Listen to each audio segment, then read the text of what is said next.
প্রেগনেন্সিতে জটিলতা আমরা অনেক সময় দেখি যে প্রেগনেন্সির যে সময়টি থাকে সেই সময়টিতে মহিলাদের নানা ধরনের জটিলতা দেখা দিয়ে থাকে।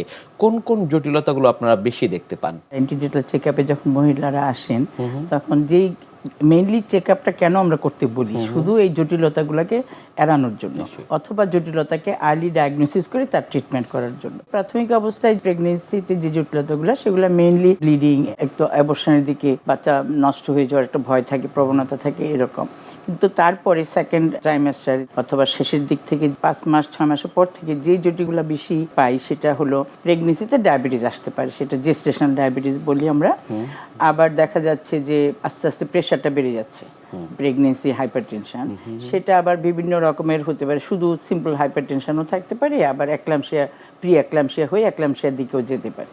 তারপরে আরেকটা জিনিস পাই আমরা, যেরকম 5-6 মাসের পরে দেখা যাচ্ছে বাচ্চারা আস্তে আস্তে গ্রোথটা কমে যাচ্ছে, মানে আইইউজিআর যেটা আমরা বলি, ইন্ট্রা-ইউটেরাইন গ্রোথ রিটার্ডেশন। তারপরে মায়ের কিছু অন্যান্য প্রবলেমও আসতে পারে। তাহলে মেইনলি কিন্তু আমরা এই জিনিসগুলো বেশি পাই, যেমন ডায়াবেটিস, প্রেশার, গ্রোথ কম। তাছাড়া মায়ের অন্যান্য সাময়িকভাবে, যেমন এখন শীতকাল, হঠাৎ করে তার ঠান্ডা কাশি এসব হতে পারে, আপার রেসপিরেটরি ইনফেকশন হতে পারে। শীতকালে যে প্রবণতাটা বেশি হয়, যেমন প্রেশারটা বেড়ে গিয়ে প্রি একলামশিয়া রেটটা বেশি হয়ে যায়, তারপর প্রি একলামশিয়া থেকে একলামশিয়ার দিকে চলে যায়। এটার ইনসিডেন্স তো শীতকালেই বেশি।